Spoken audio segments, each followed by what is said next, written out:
Thanks for your continued interest in one of my process documentation programs. This video is meant to run through 7 different areas that I frequently see when I work with clients that they're losing money because they are not writing down how they do their work. They don't have a process playbook to deliver to clients and how we go about solving those issues. The details of that is, of course, different for every company that I deal with. It depends if you've got a service or a product that you're selling or whatever type of industry you're in. Everybody's unique. But I wanted to talk about 7 different areas that I think are pretty generic and are very tangible explanations of what that return would look like. I'm going to show you the negative side as well, what you're actually going to lose by not having a process playbook in place that employees can easily access and get the information they need. So by giving you these examples, I hopefully will spark some different ideas that you see going on in your own company and how engaging me to set up a culture of documenting your playbook will be very effective. You're going to hear me talk about culture multiple times in this video. And that's because I really feel that if all of the employees are not working together to document and improve their processes, none of this is sustainable. Everything that I do in my programs, I want you to be able to carry on in a very easy fashion without burdening everybody on your team for many years into the future. That's why they call it continuous improvement. So again, I'm going to go through 7 different areas. They're going to be grouped into 2 categories. The first is 3 known expenses, things that are pretty common, you probably know about that you may not be doing or following through on. The other area that we'll go through is 4 hidden costs. These are things that you may have come across if you study business in more depth or if you talk to other business owners, but they're things that people don't often incorporate into their strategy. So 4 hidden costs that you're probably ignoring by not having a process playbook. And I think that the descriptions I'm going to give you will help to make this a little bit more tangible example of how your company can improve by engaging me for one of my process documentation programs. So first of all, there's 3 known expenses that I like to talk about. And these are known, but you may be ignoring these. You may think that they're not important. So number 1 really is employee turnover. And this one seems obvious, but I want to go into a little bit more detail on this subject.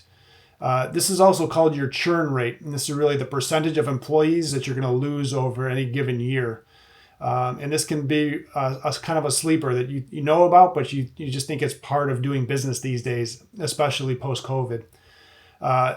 According to Forbes magazine in 2023, I found an article that talks about the replacing that key employee can be anywhere from 50 to 200% of the employee's annual salary. Obviously, that's a big range, but no matter the cost, that's a big nut. Even if the employee is at $75,000, that's a lot of money that we're talking about that you're going to lose when you have to replace them. Bureau of Labor says that on average, the churn rate for a given company, a small business, is around 3.5%. I've also seen other articles, and in my experience, it's really closer to 10 or 12% if you're not doing things properly and employees are anticipating leaving.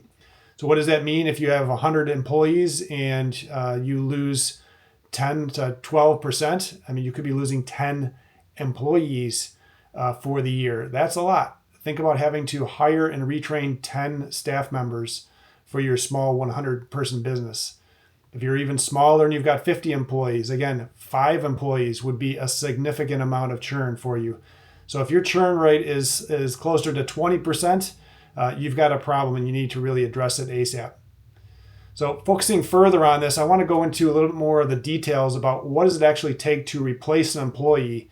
Often employers will think that it's just a matter of placing an ad, having your hiring manager deal with onboarding them, and then choosing one of your staff members to take time out of their day to do the retraining. But again, for that $75,000 average employee, you could have a $250 easily Indeed ad. Usually that's a lot higher than that. $100 on social media to try to push the ad out there to everybody. You might have a recruiter fee, which you know is going to be the biggest nut, 25 to 30% usually. That could mean $18,000. If you had to engage your manager to do some role definition and help to build out the ad, that could be $500 real quick there. If you have to bring the employee on and do drug testing or a background check, $200 easily. If you want to do provide them with company swag, t-shirts and stuff like that, you could be spending easily $100 in merchandise that you're going to just give away if that employee decides to leave after a couple of months. And then really the big nut also is the onboarding cost. If you've got a manager that's spending, we'll say 30 hours and the manager is getting paid $50 an hour, that's $1,600 plus that you're losing, despite the fact that, or in addition to the fact that they're not currently doing their job because they have to stop and retrain somebody. That alone is their $20,000. That kind of reinforces what the findings I saw online were for that type of a loss. Okay, let's look at number 2 on the ways that a process playbook is costing you money. Again, reasons that you probably know about but don't think are important, so you may be ignoring them. This one's a really big one for me. As somebody with a Lean Six Sigma certification, where I'm very skilled at looking at the high level of detail of why errors occur and what you can do to improve them. This is a very important one for me and something that's often overlooked. So just like when we talked about those incremental costs that add up when you're onboarding an employee, when you make a mistake, when an employee isn't doing their job right, these things also add up. So in this situation, I'm going to talk about a term called cost of poor quality, COPQ. And when you are looking at COPQ, you're looking at every single detail that is affected by an error happening. So let's use an example in production for your manufacturing. Again, it could be for service, but if you are producing 10,000 units of a widget and the employee that was making those 10,000 units only had a 3% defect rate, sounds like a small number, but 3% would mean that you're going to have to rework or remanufacture or fix 300 units. If that was half the cost of the unit to repair those that he just made, that's $50 a unit. That could be $15,000, bam, that you already are incurring. Additionally, if you then have to scrap 50 of those units because they were unrepairable, you couldn't fix them, at full value of $100, that could be an additional $5,000 gone. You're going to throw that right in the trash can. But then you've got additional costs. You've got handling. You're going to be moving things in and out of your warehouse or your shop or buying new parts. You could have 20 warranty claims at $500 each. That's going to add up to $10,000 for all those little things, right? And then therefore your total cost of poor quality in this situation could be $30,000. $30,000 for a 3% defect rate for one employee. Now, if you take that across an annual rate, if they're doing that every month and just slipping 3%, $360,000 that your cost of poor quality is just for one employee. Now, obviously, that sounds like an extreme example, but when you start digging deeper and looking at those hidden costs, this is what we should be looking at, is those minute areas where costs are just draining out of your bottom line and you don't realize it because you don't stop and look at the aggregated data to see what it's costing you. Okay, we're up to number 3 here. This is another one that I'm going to go and bring up even though nobody wants to hear it. This is employee satisfaction. This is a term that a lot of people have been shying away from, or they're tired of hearing it these days because so many people are saying, I'm not satisfied with my job, I'm going to leave. That is something that can be helped. Something that can be fixed. It should be something that you're working on as a manager or as an owner of a company. This is the bottom line of your culture. Employees that feel good about coming in and know they can be successful are going to feel good about themselves, and they're going to talk well with each other, and they're going to spread the word about your great company. And that's where you build a good culture. You cannot expect people to just come in like a robot, be trained, and love coming into doing their job. It's just not going to happen. So one of the big results of that, since we're talking about your ROI for not having a playbook, is quiet quitting. Quiet quitting is when somebody, if you haven't heard that term before, doesn't feel good, doesn't feel satisfied in their job. It could be because of their teammates. It could be because they haven't been trained properly. Could be because you don't have a proper values program in place. But all of those things affect the culture of your company and how your employees are acting when they interact with each other. So if somebody quiet quits, they don't have the energy or the ability to go find a different job. They are going to stay in this job because they're making just enough. They have to do just enough work. They can stay under the radar, but they're not going to give it their full attention. Quiet quitting is another place, again, where you're not seeing the results, but they add up. They're minor details that add up when an employee has quiet quit. So when an employee does this, they are going to not put their full effort into their job. They may be showing up late, leaving early, taking long lunches that you're not aware of, or they're just not putting their effort into their job. This could be something as simple as the salesperson that you're expecting to sell $100,000 a year, and they're quiet quitting. They're just phoning it in. They're not using the sales scripts you've provided, and they're dropping their effort by 20%. So 20% of $100,000 in sales is $20,000 in potential revenue that you're missing out on. Now, that employee could quickly say it's because of this, the other thing, and they have plenty of reasons why they didn't hit their sales target. But ultimately, the effort that they're putting in is driven by their satisfaction. If they feel good about their job, if you've given them the tools to succeed and do a great job selling or whatever the job is, they're going to do a better job. They're going to feel better. They're going to want to stay, and your culture is going to improve. Okay, we're going to move on to part 2 of this discussion on the ROI for implementing a process playbook. This section has 4 different examples I'm going to give you that are really more hidden costs. The first 3 I gave you, you should know about, and you're probably aware of, maybe you're ignoring them, but these are 4 that I've seen are more hidden cost. The first one we're going to talk about is aggregated revenue. So this is something I'm very passionate about, is making marginal small gains in numerous areas of any specific part of your business to make an improvement. Now, at a high level, you're going to talk about strategy. You're going to talk about maybe your sales goal. We're going to talk about sales one more time in this example. But might have a sales goal. You need to sell 100,000 units a year, or whatever your goal is. But those are high-level goals. And when you're talking about understanding how you do your work, it's the details that matter. It's those small aggregated details that add up to make a big number, and they allow you to actually meet the goals that you've put in front of your employees for your strategy. So in this case, if you don't have a process playbook in place, you could have one employee that is working way more efficiently than the other one. And all the employees might think that they're doing their best job, or the way that they do it is the best way. But clearly, especially in sales, you're going to know that employee A is far outperforming employee B. Could be manufacturing as well, right? One person far outperforms and makes way more parts. Or you're a lawnmower and they can mow way more lawns than the other person. Why is that? You got the same number of hours in a day. Why is that? And that really comes down to having a best practice. It's understanding how that best employee does their job, documenting it, and then getting that information out to all the other employees so that they can do just as good a job and they all succeed. And when all your employees succeed, the company succeeds. So for this example, we're going to talk about sales again, and we're going to dig deep here. Now, they could have just a 10% increase. If you just said 10% increase in your overall revenue, and maybe your total profit for the year is $500,000. So 10% of that is going to be an extra $5,000, right?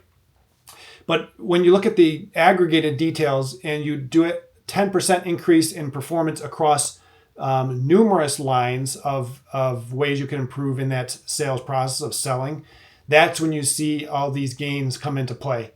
So we're going to break this down this way. We're going to increase 10% for your leads per year. So if you only had 4,000 leads last year and you increase it, and now you have 4,400 leads coming into your funnel, 4,400 leads compared to 4,000. Small number, but it's going to add up. If your conversion rate has always been 25%, but you just increased 10%, 27.5% convert to actual sales.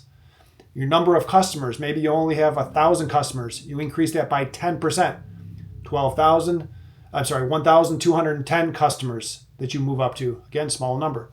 Transactions per customer. This is another big one we're not going to talk about here, but that lifetime value of your customer. Used to be 2 transactions, but somehow you've worked on the sales side to increase that to 2.2 transactions per customer. Average sale might be $1,000 per sale. Now it's $1,100 per sale. And your total revenue then could be around $2 million for the year. Again, 10% increase based on the numbers we just talked about of having 4,400 leads coming in, converting it to 1,200 customers, increasing your transaction rate. You could end up with $2,929,000 in total revenue compared to $2 million. So now one more step. The profit margin, if you could increase profit, you would be exponentially more. But for this case, we're just going to say profit's the same. All right, so 25% profit. Your old profit margin was $500,000. Your new profit margin is $732,000. That's an increase in revenue of $929,000 or a 46% increase. Your aggregated improvement for making 10% micro improvements is 46% overall. So if you just told your sales staff, sell 10% more and we're going to be great, that's not going to cut it. But when you dig in deep and help them to improve all those little areas by 10%, by putting in a process playbook that really leverages those best practices and you all work together to improve things, 46%. All right. And this is just an example of 10%. What if happens if you did 20%? That's a big difference to your bottom line. Number 2, hidden cost is something I see when I work with companies that are going to be sold. And this is tribal knowledge. This also applies to companies where you've got somebody that's been employed for maybe 20, 30 years and they know a lot about your customers and then they leave. But taking into account for a company where the owner is going to be leaving and they're going to need to do a valuation on their company, if the owner leaves and they hold all the knowledge about how to run the business, that's a big deal. So think about the cost then, or the hidden cost then, of having that tenured employee or that owner that knows everything about all of your customers, but they've never written it down. And now they have to go sell the company because maybe there's a medical emergency or they've just gotten to a point where they can't continue on running the business and there's nobody to turn it over to this. So they put it on the market, they get a valuation, and they're thinking, I'm going to sell this company for $5 million. But they don't realize that if they leave and they're the key person with all of that inherent knowledge in their head and it goes away, guess how much the company's worth? Not $5 million. It might be half of that or less. There's some small businesses where they can't be sold if the owner leaves because there's not that many employees and the owner knows too much. So by starting this documentation process as soon as possible in your company's history, you're going to really ensure that not only are you going to perform better, but when it's time to sell the company, you're going to be able to do it at a much higher valuation rate. The multiple is going to be what you expect and what you deserve as an owner because you put so much time into building that company out. You should be able to sell it for what it's worth. And the only way to do that is to get all of that knowledge out of your head and into a nice documented playbook that you can then share with a new buyer that's going to come on, and they're going to run the business just as good as you have been doing for all those years because they know exactly how to do it. They can see and feel and touch all of the things that you've done and maybe improve on them. But it's going to make that buyer way more comfortable and way more willing to spend more money on your company if they can know exactly how it's run and what's made you successful. One other facet I want to talk about with tribal knowledge is when an actual key employee leaves. This is something you're probably going to see more often, obviously, than an owner selling the business, but it's something that you really should be thinking about because it's a huge hidden cost that can be extremely detrimental to your company. If you have a key employee that might have been around for 5 or 10 years, and it doesn't matter the size company, it could be a 3 or 5 person company, 50, 100, 200 employees, it doesn't matter. A key employee could be somebody that manages your safety or your payroll processing or your purchasing of your insurance plans. All of those things are critical roles that keep your company afloat and out of trouble. And when that person leaves, if you don't know how they did their job and have to spend time figuring it out, you could be in real trouble as a business owner. So think about this. If you had to, the person that was your controller leaves or gets hurt and they can't come in, and now you need to process your quarterly taxes. You're going to have to hire an emergency CPA. You're going to have to incur potential IRS penalties for doing something wrong on your tax prep. If all of a sudden the person leaves and you have an OSHA audit, that's in case somebody gets hurt, like a safety audit from the government, you could incur hefty fines or even be shut down. And that's not speaking out of turn or trying to be flamboyant about a case study here. They can shut down a small business that is acting in a way that is not safe. And by not having that safety person on staff to do training, keep your records, and explain to a government official what's going on, you can seriously incur numerous fines or be shut down. Another example is if you have to ship a really high dollar machine that you might be manufacturing, and now you can't do that. You could lose a big customer that's going to affect the health of your company. You might have an injured employee, and now they're going to have a workers' comp case. That's going to raise your experience rating, and that's going to cost the company significant money in the long term because you didn't do proper safety training to support that employee. All of these things are examples of ways you can fix issues and really create an insurance program per se by having a proper systems documentation program in place so that everybody is working together to document how they do their job, determine the best practice, and then you can easily share that information with other employees, especially if somebody leaves. Okay, number 3 on this list, this portion of the list, we're going to talk about client satisfaction. Yes, we just talked about employee satisfaction. No, I'm not talking about Mick Jagger. We are talking about the real cost of when you lose a key client, or it could be numerous clients because somebody's not doing their job right. And this is something that's very often overlooked. We put so much attention on bringing on new clients and finding new sales that we don't take care of the clients that we already have that are already patronizing us. And this can be seen in any type of industry, but to make a good point, think about if you're going to a restaurant to eat and the server does a poor job and you don't go back, right? You're not going to raise your hand and say, hey, this meal was poor and it was served to me with somebody that was rude. You're just not going to come back. Very often people don't want to be rude or say something. They might go online and leave you a bad review, which guess what? That Google review is also going to have a negative impact, but they're just not going to come back. So the cost of that is massive, and we really need to pay more attention to that hidden cost, and really comes down to training. If you have all of your staff trained at that optimum level where everybody's treating your clients properly and engaging with each other in a professional way, and the customers feel that, they're going to come back. They're going to be long-term customers that are going to tell others. So as an example, we use the situation where we're referring somebody. If you had 500 dissatisfied customers come through your restaurant, or maybe you sell a ton of products on Amazon or something and you have 500 people that just weren't happy, you're going to slowly see them disappear and your numbers will go down because you don't have as many clients coming in the door. But think about the cost of when those 500 then each tell 5 other people about their bad experience, right? Because most people don't say, hey, I had this great meal. They're going to say when they don't have a good meal, hey, did you have lunch over here? That place was terrible. Don't go back. So if all of those 500 told 5 other of their friends, don't go eat at that restaurant, that's a potential 2,500 customers that are not coming in your door.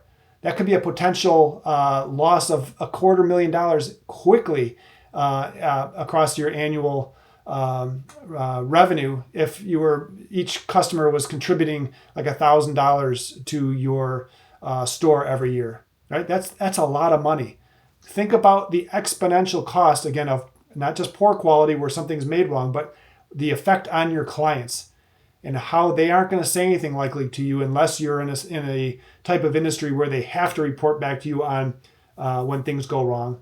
Most industries, that's not the case, especially if you're in insurance or some type of other service agency.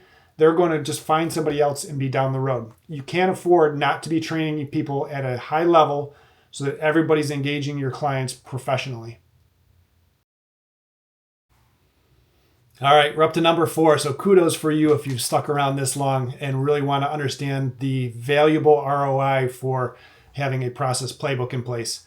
This one is competitive advantage. Again, kind of a gray area here, but competitive advantage is really benchmarking all of the goals that your team is trying to achieve against what your competitors are doing. So some people say, don't worry about what your competitors are doing. Just look at yourself, just improve yourself. That's fine. But at some point, your competitors are probably going to be seeing what you're doing and benchmarking. It's always good to at least peek at what your competition is doing and understand what the enemy is up to so that you can try to stay one step ahead of them. So by studying these best practices and understanding what they're doing, you can, again, have those marginal gains that you're going to add to your playbook and have your employees improve the way that they're delivering your product or service so that you can, again, have a foothold on outpacing them. So in October 2023, I saw an article, Business News Daily said, to stay ahead, you need to know what your competitors are doing. It's not just common sense, it's essential. This is published very widely. This is something that you should be looking at. Again, don't put a ton of time on analyzing your competitors, focus on you. But benchmarking against what everybody else is doing will give you a nice place to understand how well your company is doing, not just in revenue, but in other standards for how you're delivering your product, your how fast you get a product to market, all of those little things that you can measure.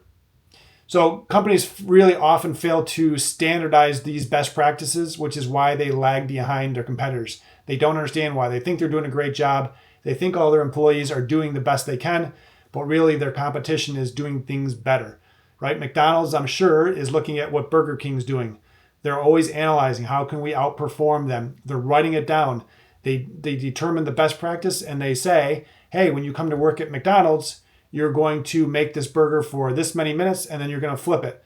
You're going to dump these fries in the oil for this many minutes and then you're going to pull them out. They don't say, employee, do what you feel is right. I don't care if maybe you like your fries crispier, so employee, you can make yours crispier. Everything's delivered at a very high level of quality. Maybe not McDonald's, but at a very high level of quality and very consistent.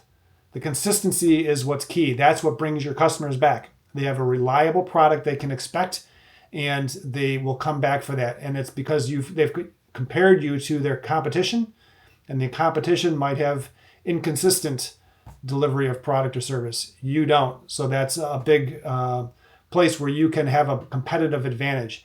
So think about all of the ways you could be more consistent and provide a higher level of service than your competition. And I'll let you figure out on this one, fill in the blanks where you think it will cost your company if you don't do that.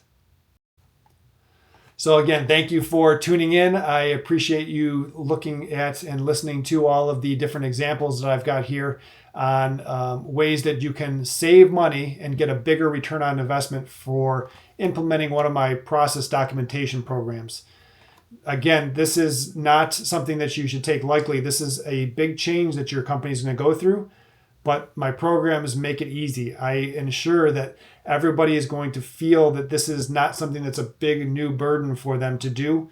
We want a cultural shift. And to do that, we need to make sure that every employee feels like they're part of this program of writing down, of videotaping each other, of saving screenshots, and explaining how they do their job well so that they can work together to improve those processes and then deliver them to everybody else so that we're all working together to deliver a great product or service to our clients. That's what's most important, right? We've got to do a good job. And think about this.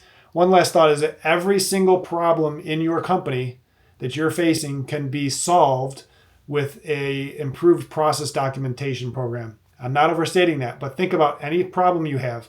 Either you don't have a process documented for an employee to follow, the employee is not following what you already have in place, so that can be fixed. And the third option would be that the process is outdated and maybe needs to be improved. All of those things can be fixed by having a diligent team that's working together to constantly improve how they do their job.